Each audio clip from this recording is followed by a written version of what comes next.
When you know better, you do better. For years, I had no idea about nonstick PFAS coatings or forever chemicals in my cookware. But now that I know, I have to make smarter decisions. And that means when I prepare my meals, I have to use cookware that is non-toxic. Visit carawayhome.com/respectable to get 10% off during their summer refresh event. Certain exclusions apply. That's carawayhome.com/respectable or use code respectable at checkout. Caraway, non-toxic cookware made modern. Ladies and gentlemen, boys and girls, and those who don't identify as either, you are listening to Ratchet and Respectable. Still from London, but not in that goddamn apartment. I have been living my best life since the last time we spoke. The best part was getting out that goddamn apartment. I don't know if you could hear it in my voice last episode. You know how when you're just done? We're just done. Last time we spoke, I had been arguing with either Airbnb and or the owner of my apartment for 7 days straight about the smell of sewage and this man denying it exists. So I decided I was moving whether they refunded me or not. But I was like, you know what? I'm miserable and everybody else in this motherfucker is going to be miserable until I'm not miserable anymore. The landlord and Airbnb, they deserve that shit. I raised hell until the landlord was sick of me and he was like, fine, you can move out. And then there was a whole ordeal after that. He told Airbnb I could move out. He would refund me the last 5 nights. And so Airbnb says, we're going to refund you XYZ. And I was like, yeah, I want that. And then I also want the laundry that he agreed to pay for because I've had to send my laundry out because the day I moved in, he was like, oh, the washer and dryer doesn't work. Inconvenient, but okay. Like, yeah, so refund me my 5 nights and then also refund me for my dry cleaning. I sent Airbnb like the 2 different screenshots of when he said he would pay for my dry cleaning. They went back to him. He takes the whole day to respond. And I was like, okay, well then I'll move out with the agreement of, that you gave this morning for the 5 nights, plus the reimbursement for the laundry. And Airbnb was like, well, actually, no, we're only going to refund you for 3 nights because the landlord says, because you've been at the apartment all day and you missed checkout, that you have to pay for the 5th night. And then we're going to take, and he was like, and then we're going to take the cost of another night because you're basically breaking the lease. And I was like, absolutely not. The apartment smells like fucking sewage. And also, the checkout time was 11. The email came through at 11:15. So the time I received the email was already past the checkout time. She wrote to me. This isn't even hearsay. I'm saying somebody else said. It's literally in this email chain. And let me screenshot it for you and send it to you once again. You sent me the thing at 11:15. What you said was if you move out today, we will refund you for 5 nights at the cost of XYZ. I am agreeing to move out today, but if I move today, that means I have to pay 5 nights for a hotel. It doesn't make sense to be paying for an Airbnb tonight and then also paying for the hotel at the same time. You need to abide by what you wrote and refund me for the 5 nights plus my laundry. I go back and forth with Airbnb forever and a day. We're on email. I finally just picked up the phone and called Airbnb and was like, hey, what y'all doing ain't right. Like, you put it in writing. Are you going to honor your word or not? So after arguing with them for hours, in addition to, the 9 days before, they finally were like, oh, okay, we'll pay for the 5 nights because we did put it in writing. Yes, I said that hours ago. I could have been out the apartment by now. They did agree. And as it would turn out, I guess it's kind of like a little bit of an off season in London. There's a really good hotel. I love having cocktails here right around the corner from my apartment where it was actually less per night than what I was paying at Airbnb. And I was like, yo, do I need to change my travel model? Because my Airbnb situations, this is my second bad apartment. I may not call the one in South Africa bad. It was a good apartment in a bad building. The building was loud as fuck. And then also the electricity, but that wasn't the building's problem. That's an overall South Africa country problem. I was like, that's also like 6 months of like not loving your living accommodations. South Africa wasn't the end of earth. It was annoying, but it was tolerable. But the other night I walked into my apartment. I didn't tell you this in the last podcast, but I turned the key in the door. I literally started tearing up because I really just didn't want to be there. And I realized it's the longest I'd ever stayed in the apartment for one chunk of time. I was here the first week and then my mother came the week after that. I crashed at the hotel with her a few nights while she was here. And then I went to Paris after that. I was gone for like 11 days. I came back for like a week and then I went to Amsterdam, came back for a week, went off to like Vienna or Budapest or whatever, but I was never really in the apartment for a long chunk of time. I did a solid 2 weeks in the apartment and I was like, I'm miserable. I haven't cried since I turned the key in the door since I left New York. And how I know it was really bad, I moved into the hotel. I've got 4 gigantic bags and a carry-on. 2 of the big bags I'm shipping back to DC. I'm not taking those to Paris. I'm in this hotel room. It's technically a suite, but it's London, so the rooms are tiny. So the suite is the size of like a regular American hotel room, but not in New York and not in the deep South because those rooms be spacious. It's a decent sized room, but there's still like these 4 big bags of luggage. So there's all this luggage. It's not very big. The bathroom is tiny. The bed is a queen. There's stuff everywhere. It's not organized. And in general, I'm a pretty organized person these days, but I feel so much better. The place that you call home or temporary home or wherever you rest your head, when that is out of whack, it throws everything off. For me, this little crowded hotel room, much, much, much better. And you know what? I'm kind of mad at myself because like as soon as I got into the apartment, like literally the day I arrived, I hit the landlord and was like, this place doesn't look like the pictures. It's not the same furniture, and what you've replaced it with is not equivalent. And you're telling me the laundry doesn't work. There's a leak in the ceiling. I knew it was a 4-story walk up. That didn't bother me, but it was like really narrow and then also winding. The horror stories you hear about European walk ups, it was one of those. And the place just didn't feel good. It didn't feel like home, and then it also didn't feel like sexy. Like the place in South Africa was sexy as fuck. And as soon as I walked in, I knew I should have walked out. And that I didn't actually really bothers me. I'm a work in progress. But London has been going much, much better since I got the fuck out. The day before I moved out, I went to see The Temptations. I kept seeing ads for it in the tube station. It was amazing. The guy who plays David Ruffin, amazing. Amazing, like a whole full-blown star. You know, there's so many British actors in America, and I was like, I see him crossing the pond sooner than later. The dude is a great actor. He could sing his ass off. Plus, he has that it factor, that like major stage presence. And then I found him on Instagram. He had on a wig, you know, because it's The Temptations. None of them were bald. I went and found his Instagram page. Without the wig or the David Ruffin glasses, bruh's full-blown fine and got abs. But here's the crazy thing. If you follow me on social media, you know what I'm about to talk about. So I'm watching a play. And David Ruffin dies. He passes out in a crack house, and then he's taken to the hospital where he died. I haven't seen the unsung on David Ruffin, but his son was interviewed, and apparently he makes this really big point to be like, my daddy didn't die in a crack house.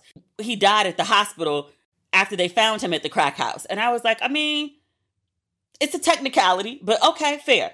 So I was really upset because David Ruffin is like an amazing singer and the guy who is portraying him is an amazing actor. I was just really upset about David Ruffin. So I get home and I'm writing about it on Facebook and I was like, yeah, did y'all know that David Ruffin like OD'd at a crack house?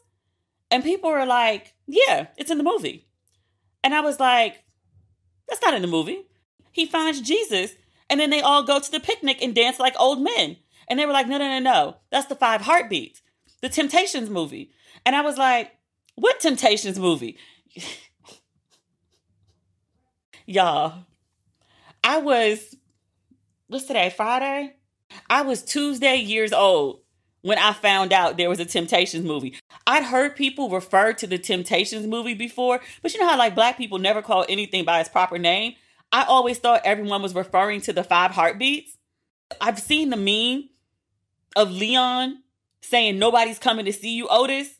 And I had gleaned from context clues that it was about the Temptations, but I had no idea that there was a whole movie in which Leon played David Ruffin. Leon is also in the 5 Heartbeats. It's very confusing.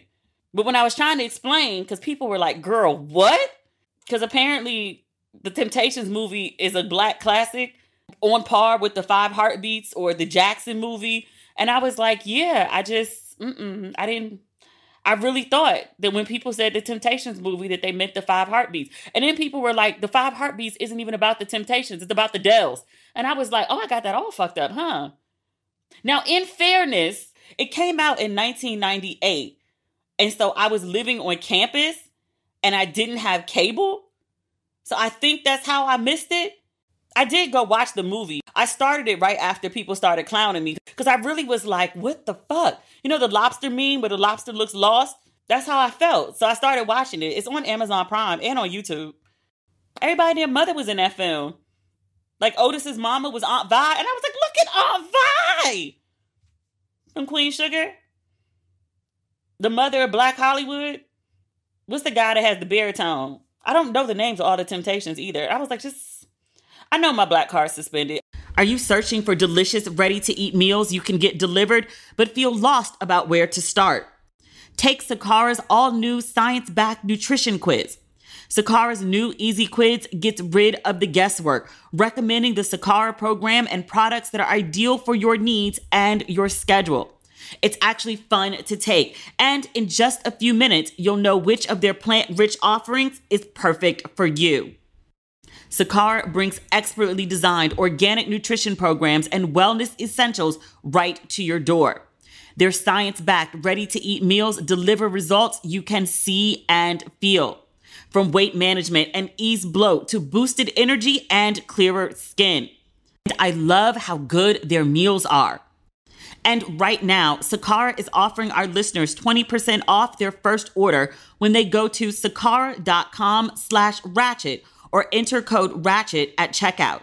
That's Sakara, SAKARA.com/ratchet to get 20% off your first order. Sakara.com/ratchet. So what are you waiting for? When you know better, you do better.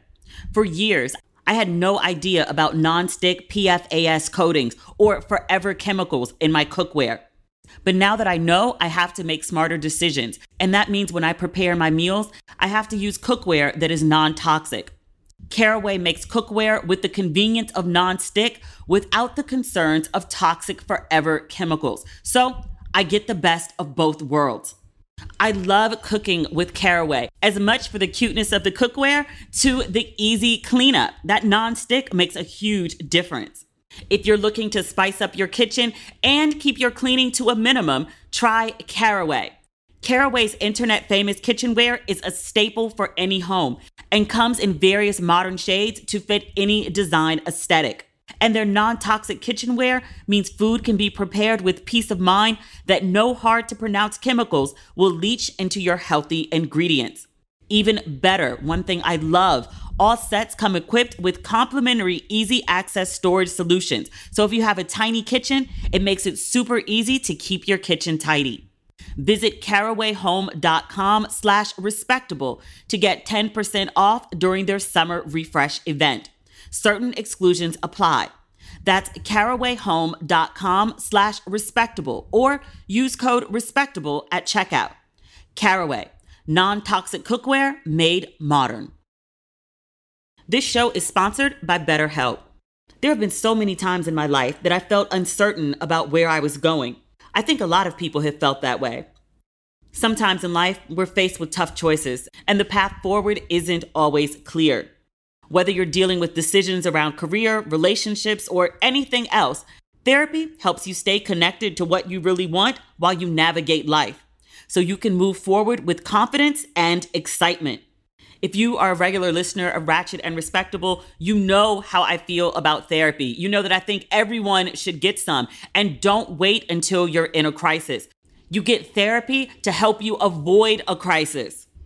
If you're thinking of starting therapy, give BetterHelp a try. It's entirely online, designed to be convenient, flexible, and suited to your schedule. Just fill out a brief questionnaire to get matched with a licensed therapist and switch therapists anytime for no additional charge. I love how easy BetterHelp makes it to help people get therapy. Let therapy be your map with BetterHelp. Visit betterhelp.com/ratchet today to get 10% off your first month. That's BetterHelp, HELP.com/ratchet. There was another play I went to see. I saw The Temptations on Tuesday. There's another play, also a musical, called A Strange Loop. It won the 2022 Tony Awards for Best New Musical. It's about a Black queer guy who's writing a musical about a Black queer guy. It's very good. Let me start there. The lead actor, voice of an angel, sing his whole ass off. But he was also singing about like anal sex, and I was like, oh, okay, this is very graphic. I wasn't mad at it. I just wasn't prepared for it. And it took me a second to adjust. I heard black and queer, but like, I don't know. You hear black and hetero. I don't necessarily think we're going to talk about, I don't know, anal sex. It's not like hetero people don't have it as well. But I was just like, oh, I just didn't know. And I was like, this is what won the Tony? Well deserved. It just took me a minute to be like, oh, okay. We're going to have a very raw and frank evening. And it was at a huge theater that was packed with mostly white people. It's a sprinkle of black folks. I mean, it's London. But everybody on the stage for a strange loop. I mean, everybody. It was like the lead. It was the lead. And then like 5 or 6 supporting guys. And then also a woman. Everybody black. And I think for the Temptations, there was one white woman and one white man. And then everybody else was black. That was actually a big cast. The only thing I didn't like about the Temptations play, and I feel really bad about saying this, because everyone was so amazing. I talked about how David Ruffin was amazing. All the other guys that played Temptation, and there were people that rotated in and out of the Temptations, as did happen in real life. Everyone on the stage who sang had a beautiful voice, except the woman playing Diana Ross. Which I said to somebody the other day. They were like, well, does Diana Ross have a good voice in real life? And I was like, hey, she's an icon. They were like, she is. But can she sing? Like, she makes good songs. But can she sing? Like, is Diana Ross making anybody's like top 10 or top 100? And I was like, hey, my friend was like, she is. But can she sing? I was like, I refuse to answer that. And they were like, and that's your answer right there. I was like, oh dear. Points are being made. What else have I done? I told y'all, because it's like the last week I was going to be in London, that I had a bucket list of things that I wanted to do before I head out. And I've been knocking stuff off. I went to Highclere Castle. If you watch Downton Abbey, that big ass house that they live in, it's so big it's called a castle. There. When the driver pulled up to it, I literally gasped, because like it's one of the biggest. It's not the biggest, but it's one of the biggest places I've ever seen. The thing is massive.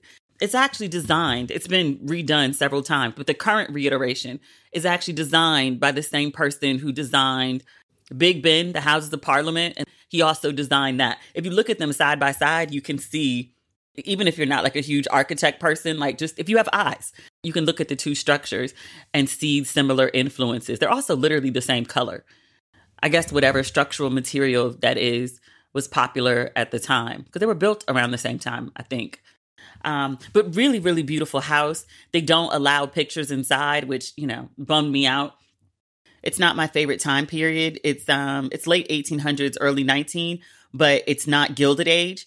It's right before the Gilded Age, and which sounds weird to say Gilded Age, because Gilded Age is an American concept, which is largely based off how people thought Europe was designing homes at the time. But at the time, it was considered gaudy because it was new money people doing it. But now it's just, 100 years old. So it's old money all the same. If you watch Downton Abbey, it looks exactly like that. In fact, the family who owns the castle, it's not like a state-run situation. They didn't have an audio tour that told you about the family.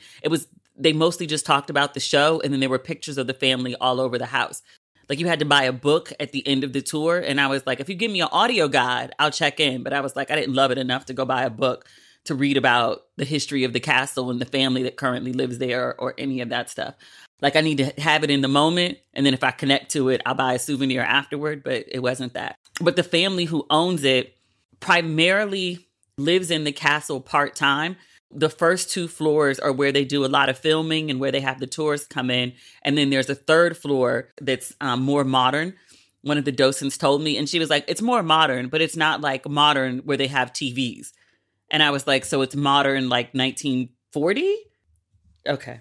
But I say that to say, because the furniture is antique, it's been in the family for hundreds of years at this point, moving it around for production would be very stressful on the structure of the furniture and the art. I think they said there's a couple pieces that they take off the wall, mostly personal family photos that are not so old, they take down. But otherwise, like all the furniture is arranged exactly as it is. And the family, that's what I was saying earlier, still does come to the house. The docent said sometimes they'll come in for coffee, or if they have friends or guests in town, the guests will stay at the house. Sometimes they'll come by and they'll just have breakfast in like the big grand dining room. And she's like, the family treats it very much like a home. They don't treat it like a museum. People lounge around on the couch and read the paper and drink the coffee and hang out and talk the shit. It's very much a used home. And even walking through the home, like you can see little details from the family. Like it's a very antique house.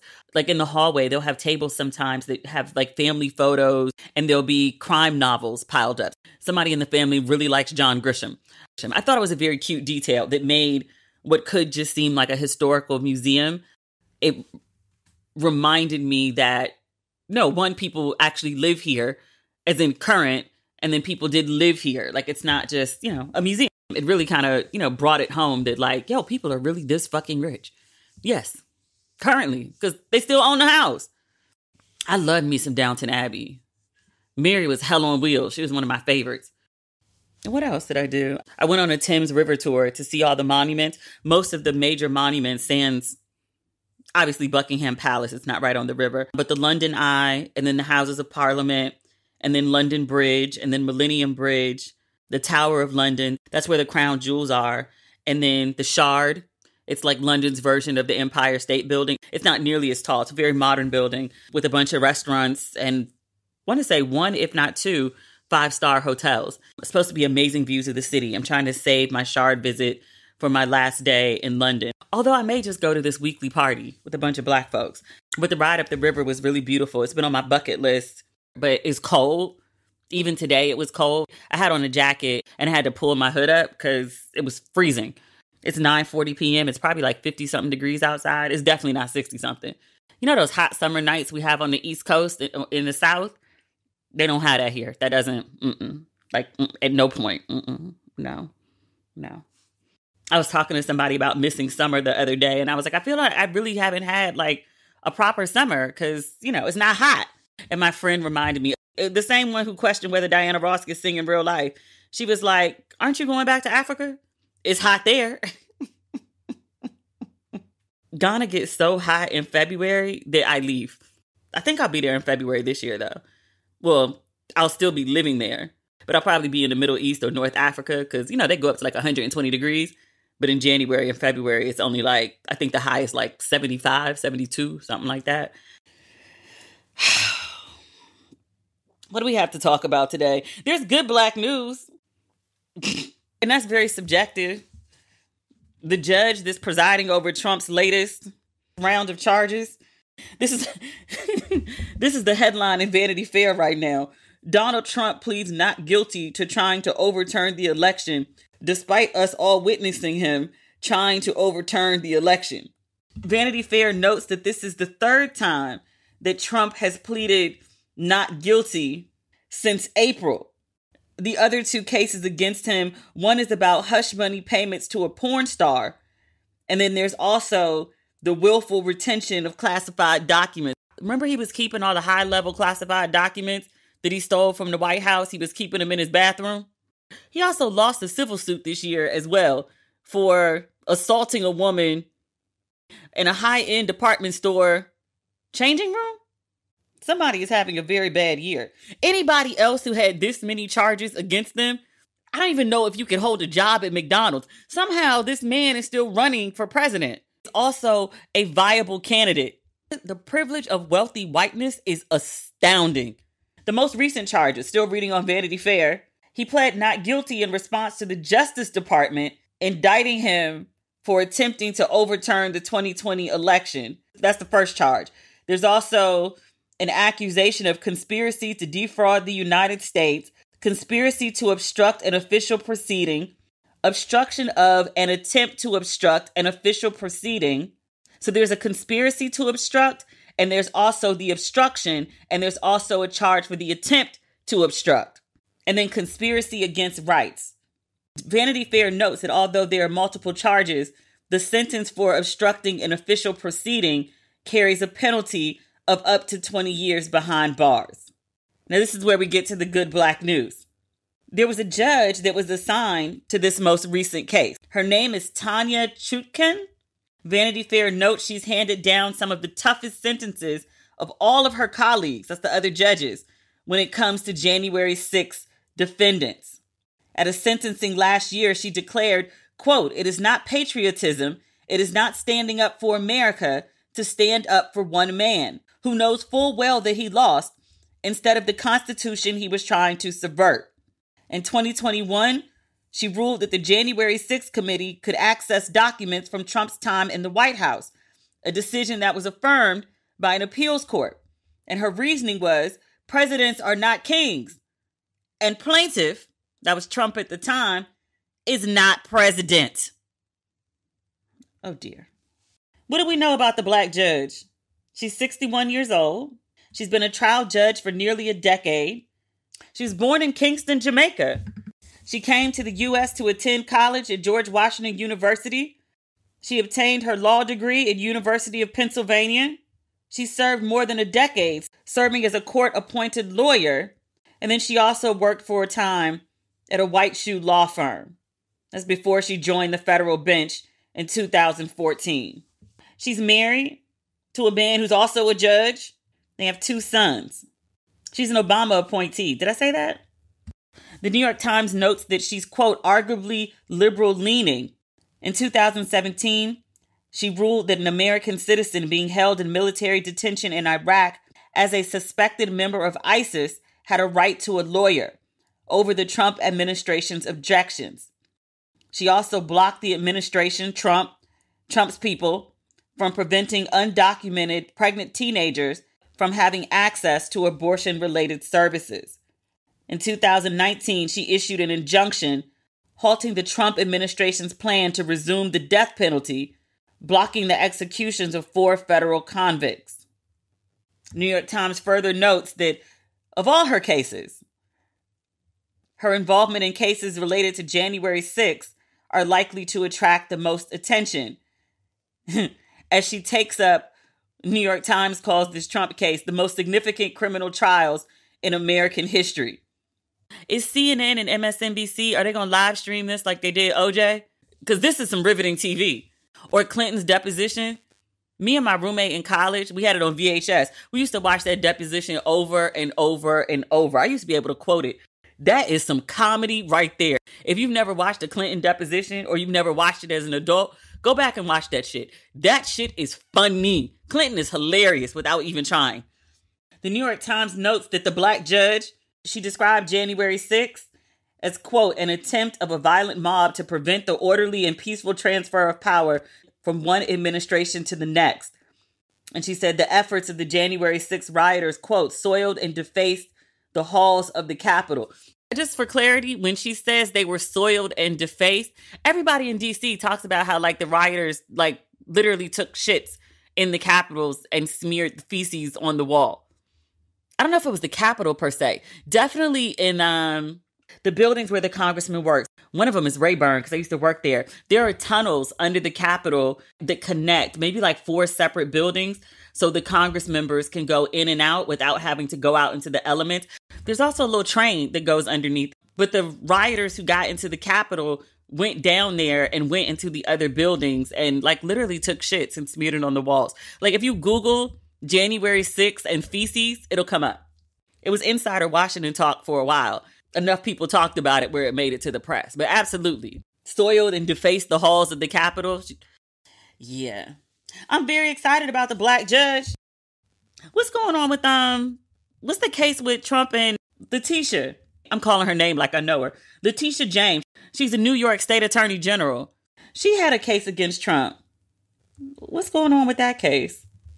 Letitia James, Trump. CBS News actually has an update from 3 days ago. So does The Hill. Let's look at The Hill and see what they have to say. Oh, she says she's ready for trial.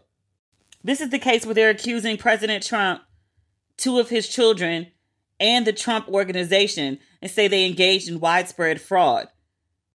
This lawsuit says over a number of years, Trump, his children, and the Trump organization manipulated property values to obtain investments and loan benefits.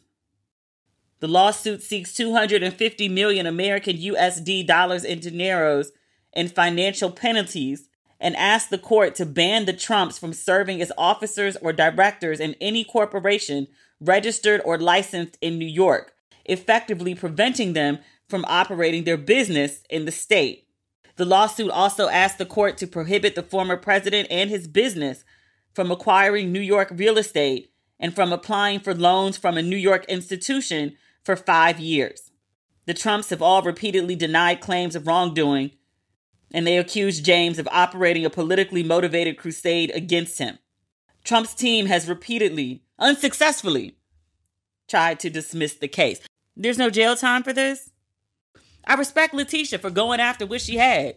Letitia like, look, I can't find criminal charges. I'm leaving here with something. Ban his ass from working in New York. He won't be our state's problem. 49 other states can figure it out. New York got 99 problems. He about to be not one. That's fine. It's a full court press. See 4 sets of charges. Can we see 5? I just need a man to end up in jail. The man's a criminal. Allegedly. Can I get sued for calling a public figure a criminal? If you're currently charged with 4 different sets of crimes, it's fair to call you a criminal. No? Allegedly. I don't want to be sued. I don't want somebody to come after me like Cardi go after Tasha K. I was talking to my father earlier today, and we were just talking about like random stuff. I recorded the first part of this podcast before I went to take the river cruise. And as I was on my way there, Airbnb hit me again and was like, the owner of the apartment, I was like, stop with this shit. But the owner of the apartment accused me of staying in the apartment an extra night. And so he was like, well, I've refunded her for 5 nights, but now I want a refund back from her because she stayed at the apartment. And I was like, where did you get this shit? And so Airbnb was like, well, he said you turned in the keys at 7:00 the next morning. And I was like, yeah, I did, because I moved out of the apartment between 10 p.m. and midnight. And I'm not going searching around London as a single woman after midnight in the dark with deserted streets to go drop off this man's fucking keys. Additionally, Airbnb told me in writing that I could check out the following day. I chose not to because the apartment fucking stinks. So I got a hotel room. So I had to send them a screenshot of my reservation and then also a screenshot of where they told me I could check out on the 3rd. And I was like, yo, this is bordering on harassment at this point. The landlord is mad. He has to refund me. And so he's trying to figure out ways to antagonize me. And he's using y'all to do it. I was like, I'm out of the apartment. I have turned in the keys. I have video and pictures of the condition I left the apartment in. Even though this man is a complete asshole, just because I'm black and more decent than he deserves, I cleaned up the apartment. I ain't washed the floors or the windows or nothing, but I gave it a good wipe down. I made sure there was no dishes in the sink. I took the trash out. I stripped the bed. Somebody still needs to go through and give it a proper cleaning, but I left it in a state that if somebody walks in, you're not like, oh my God, someone trashed my place. I give way more than I should. But somehow I knew when I checked out, I was like, this is not the end of it. I say all that to say, I was so blown that the man gave a refund and is now asking for a refund on the refund and accusing me of doing something that I did not do. But I called my dad to tell him this because I was 38 hot. So we ended up in this long discussion talking about a bunch of stuff. We talked about Trump. We talked about life. We talked about travel. And then he asked me, he was like, what's going on with the big girl? I said, who is the big girl? I'm thinking I don't know, one of my friend's kids that's been growing. Oh, you met her when she was 2 and now she's 5 or 6 and she's a big girl now. And I was like, what big girl? And he was like, the big girl. What's going on with the big girl? I said, whose child are you talking about? And he said, not the child. He said, the singer. I said, Daddy, you can't say that. He said, say what? I said, Daddy, her name is Lizzo. You can't call her that. He said, she's a big girl. I was like, Daddy, don't call her that. Her name is Lizzo. And he was like, all right, well, what's going on with Lizzo? Lizzo? Yes, Daddy, her name is Lizzo. But what's going on with her? Because I saw on TV, she getting sued. He said, the big girl's going to jail. I said, Daddy, Lizzo. And he said, Lizzo. Okay. Lizzo is in fact being sued. It's a civil suit, is it not? Yeah, I'm looking it up right now. Civil lawsuit filed in Los Angeles Superior Court. It's actually a 27-page document. I didn't read it all. I found a couple people that did summaries of it, and I was like, girl, what? Because I read about some bananas, and I was like, bananas? There are 2 banana incidents. Because one of my friends was trying to make sense of it. And she was like, okay. She was like, well, I don't understand. Like, everyone's talking about Lizzo and these bananas. And she was like, but aren't the bananas with the dance captain? So I'm not going to go through the whole case. I'm just going to talk about like the majorly egregious shit. So Lizzo has a dance captain that is apparently super, super religious. Like some of the women were talking, as women do sometimes when they get together, we talk about dating and relationships and sex and such. So she's very Christian. And so she was scolding some of the dancers about having premarital sex. She found out that one of the dancers had not had sex. And she kept bringing it up that the woman was a virgin. People get really weird about virginity sometimes. She was doing that. And it made the woman very uncomfortable. Same dance captain, the super religious one who's shaming people about having premarital sex and like bigging up the virgin. Same woman would also talk about her sexual fantasies. And apparently she wanted like 10 penises at once. The lawsuit says that she would talk about it so often that all of the dancers knew what her sexual fantasy was. And I was like, wait, what? Same woman would simulate oral sex on a banana? And apparently she was deep throating that shit. So Lizzo and the banana is separate. Lizzo was on tour and they had a performance in Amsterdam and they decided to go to a sex show. It's a very Amsterdam kind of thing to do. Remember I was in Amsterdam and I talked about wanting to go to the sex show? And then somebody was like, it sounds really enticing and kinky in theory, but you understand it's like white people having sex. It's real like white male porn fantasy sex. I was like, oh no, there's better uses of my time and money. I'm good. But Lizzo was really excited about the sex show. And so she invited her dancers to come out and join her. The dancers said that they felt like the people who get the best assignments are people that hang out with Lizzo or friendly with Lizzo that she liked. So they felt pressured to go to this sex club. And then when they got to the sex club, one of the women complained. She said Lizzo made her touch one of the performers. She made her grab the woman's breast and she really didn't want to. She said no several times. She said Lizzo started chanting and then other people started chanting and she felt like really coerced to touch the woman's breast. She really didn't like it. Apparently at the sex show, the performers were inserting bananas into their vaginas. And people were encouraged to eat the other half of the banana while it was either in the woman or fresh out of the woman. And I was like, either way, fuck no. People keep talking about the breast groping more than that. And I was like, no. There are bananas in the vagina. Like that's too much. There are limits. Or not in Lizzo's case. There's also another incident where a woman says she recorded Lizzo because she had anxiety, couldn't focus or something. So Lizzo was giving instructions and there's like a rule, like you don't record Lizzo, but she recorded her because she needed to be able to refer back to whatever she was speaking about. And then the recording got out. And so they pulled all the dancers together and like interrogated them until someone broke and was like, I did the recording. She said Lizzo was really mad at her and she thought Lizzo was about to hit her. There was another incident where Lizzo is accused. So they have the dancers they picked and they decided to re-audition the dancers. Whoever wasn't up to par was getting cut. One of the dancers in the lawsuit said she had to go to the bathroom and she was so afraid of losing her spot or being fired if she left the room to go to the bathroom that she soiled herself. And I was like, soiled as in like she peed on herself? I was trying to understand that. And I was like, did you try to ask them to go pee? And they said no. Or the work environment overall was so hostile. Did you felt like if you got up to pee, they would think it was like, I don't know, insubordination or something? Like, I don't understand. I was like, I need a little more explanation for that, sis. I saw there was video of the women. They did a sit down with their lawyers for TMZ. And I was like, why TMZ? Lizzo was an A-list performer. She has Grammys and a world tour. Like, you didn't think this was like Good Morning America worthy or CBS, Go Talk to Gail, Today's Show? No. TMZ is a major outlet. And maybe they paid. I'm not saying they paid the women, but just, TMZ doesn't present itself as a news organization. They do pay for interviews. I don't know why they chose TMZ. And I was like, y'all really could have gone morning TV A-list, or maybe not because of what the allegations are. You really can't talk about bananas in a vagina on network TV between 7 and 10 a.m. That's a lot to handle with your first cup of coffee. Maybe that's why they did TMZ. I didn't see the full interview for that. I just saw the clips of it. I also saw the responses to it. The Shade Room comments had no mercy. They were very much like, so basically you wanted to be her friend and like she didn't accept you. And so now you're mad and you're complaining and you're suing because like you're, out of the circle of trust. Like, get the fuck out of here.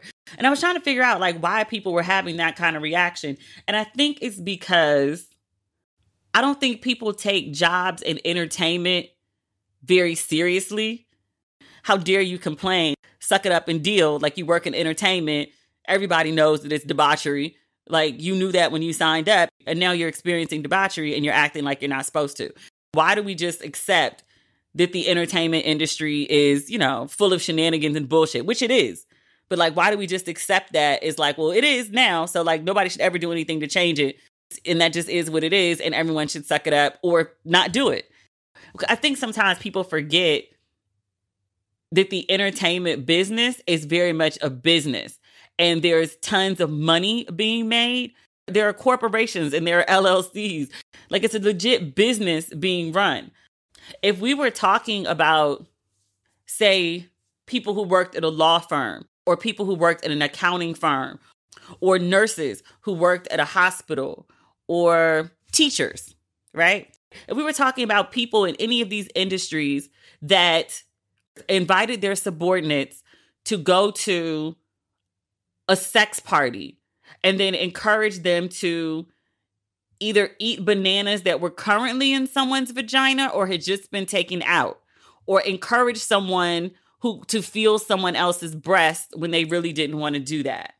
If there was a VP, that's a comparison to the dance captain. If there was a VP who was managing a bunch of people, and the VP was shaming people for having premarital sex, and then also talking about how she wanted 10 penises at once, and then also simulating oral sex on a banana, people would be like, oh my God. People would be shocked. People would be outraged. Like, oh my God, people are acting like this at work? The dancers, even though they have very fun jobs, even though they get to travel, even though they get to have a great time, it's a lot of work too. But even though they have a lot of fun, and it is something they probably do for free, it's something they're passionate about, right? They're still at work, and that shit is still crazy, if it indeed happened. Now, let's say this. We talked about everything that Lizzo has been accused of. I'm glad this episode isn't running till Friday because I really didn't want to talk about this without having a response from Lizzo. It's worth noting that Lizzo categorically denies all the charges. That's not a quote. That's me paraphrasing. She said, it's a 4-part statement. Lizzo says, these last few days since the accusations came out have been gut-wrenchingly difficult and overwhelmingly disappointing. She says, my work ethic, morals, and respectfulness have been questioned. My character has been criticized. She said, usually I choose not to respond to false allegations, but these are as unbelievable as they sound and too outrageous to not be addressed. She says, as an artist, I have always been very passionate about what I do. I take my music and my performances seriously. She says, with passion comes hard work and high standards. Sometimes I have to make hard decisions, but it's never my intention to make anyone feel uncomfortable or like they aren't valued as an important part of the team. She says, I am not here to be looked at as a victim, but I also know that I am not the villain that people and the media have portrayed me to be these last few days. I am very open with my sexuality and expressing myself, but I cannot accept or allow people to use that openness to make me out to be something I am not. There is nothing I take more seriously than the respect we deserve as women in the world. Oh, I left this part out. The women accused Lizzo of body shaming them. Apparently one of the dancers was fired or told she would be fired if she didn't lose weight. So what I'm about to read next, the accusation that she was body shaming or weight shaming is what she's addressing here. She says, quote, I know what it feels like to be body shamed on a daily basis and would absolutely never criticize or terminate an employee because of their weight. I'm hurt, but I will not let the good work I've done in this world be overshadowed by this. So that's Lizzo's official response. I don't know exactly what the women are suing for. Like, I know it's a civil suit, so they want compensation, but I don't know the number that they're currently asking for. I do think it's worth mentioning. I was going to say notable, but I'm trying to like use like less provocative language because it's Lizzo and she's a Black woman. And I'm having like a real like torn thing right now. Cause you know, I'm always like, you know, trust Black women, protect Black women, believe Black women. But now it's like Black women accusing another Black woman of doing crazy shit. And I'm going to say the same thing I had to say with like Jonathan Majors or other people who have been accused of doing crazy shit.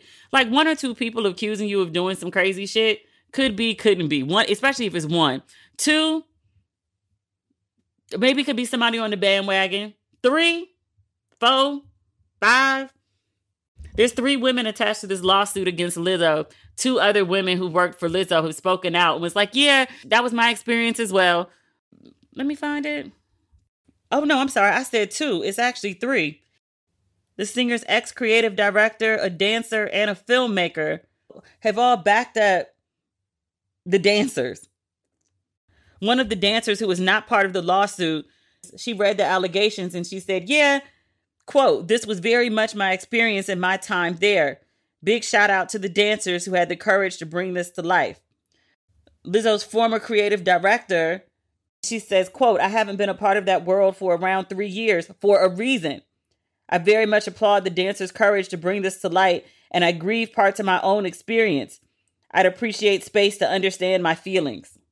She also added, only a few know what we've been through. Then there was also a filmmaker, and she said she also had negative experiences. She said, in 2019, I traveled a bit with Lizzo to be the director of her documentary. I walked away after about 2 weeks. I was treated with such disrespect by her. I witnessed how arrogant, self-centered, and unkind she is. I was not protected and was thrown into a shitty situation with little support. My spirit said to run as fast as you fucking can, and I'm so grateful I trusted my gut. This doesn't look good for Lizzo. That's a lot of people. I said 5 is 6. That's 6 different people basically saying the same shit. One of my good friends has a theory. She always has a theory. She's good for a theory. She thinks that this is a case of Lizzo not realizing her celebrity. Like there's a huge power imbalance between you being the star of an international tour, you being this A-list celebrity, and then the people who work for you kind of on the bottom of the totem pole. This is her theory. She said, Lizzo may think that we're on the road for months. I'm separated from my family and friends. The people that I'm around are my friends. That's who I kiki with because we're always together. It's nothing wrong with, you know, people getting along and spending time together, but there's limits. And so my friend's theory was that, you know, Lizzo doesn't grasp that these people are her employees and not her friends. And she doesn't get the weight of, you know, her asking, hey, do you want to come hang out with me? As opposed to someone else that is just a peer or a fellow dancer, as opposed to the boss saying it. Because when the boss asks the question, then it's like, oh, I'm scared. Like, I don't want to say no because I don't want to piss her off.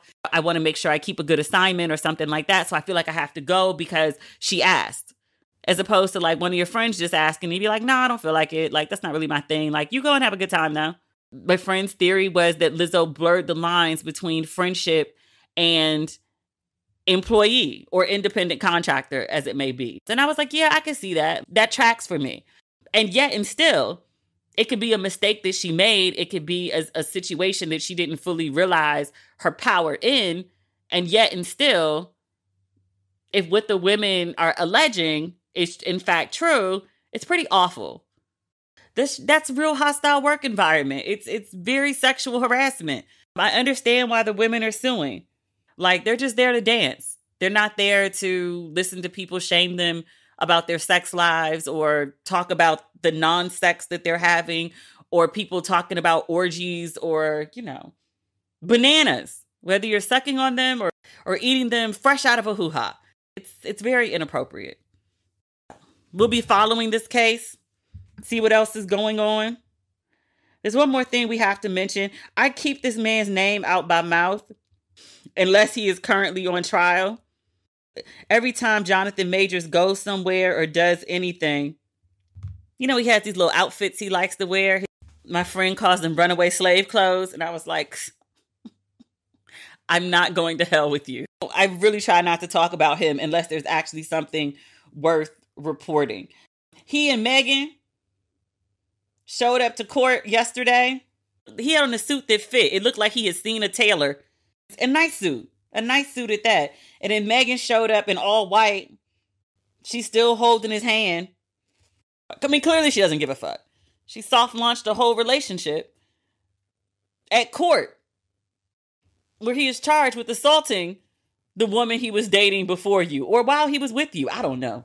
The timing. But he showed up for court yesterday only to find out the court is going to be delayed until September 6th. According to the Daily Mail, it says the actor's attorneys filed a motion complaining that prosecutors were not timely in handing over evidence. They also said that Majors, I love the Daily Mail, because everybody don't give you all the details. There's a reason we're reading the Daily Mail. The Daily Mail says, quote, Majors, 33, strode into court with new girlfriend Megan Good. They said he was wearing a double-breasted gray suit and clutching a Bible. I shouldn't laugh because it's like, we're talking about like an assault charge. A woman was perhaps beaten. I shouldn't laugh. I'm not laughing about the beating. Alleged. Like, sir, you are not on a movie set. Like, this is for real life. What are you doing? I'm sorry. I'm looking at video. He has his cup and then he's also carrying a red Bible. I mean, the thing is bright red. Like you can't help but see it. A bright red Bible in that little cup that he always has. Shoes look fresh. If they not new, they freshly shine. He looks like his hair was cut by a black person. He and Megan are both wearing sunglasses. Why Megan Good has her name tied up in this is beyond me. Let's look at a more traditional news site and see if there's any other details. Variety has a story. They say the actor returned to court on Thursday for what was supposed to be the start of the trial, but the prosecution said it was not ready because it's still obtaining discovery. Isn't that the exact opposite? The Daily Mail said that the defense said that the prosecutors weren't turning stuff over fast enough. I'm going to go with the Variety version. Either way, the trial that was supposed to start yesterday isn't starting until September 6th. So we wait. This is just going on and on and on and on. All right. That's what we have for this week. We'll be back next week. I think on Tuesday. I moved to Paris on Monday. It shouldn't take that long to get settled. I think more than likely we will have an episode on Tuesday. If I'm not able to record and edit, then I'll make an announcement on social media. But I think we're good for Tuesday. But otherwise, have a really great weekend. I know this episode's a little bit late, but I think we were thorough. All right. Talk Tuesday. Fingers crossed. Send prayers for a good transition to my next country. Okay. Bye.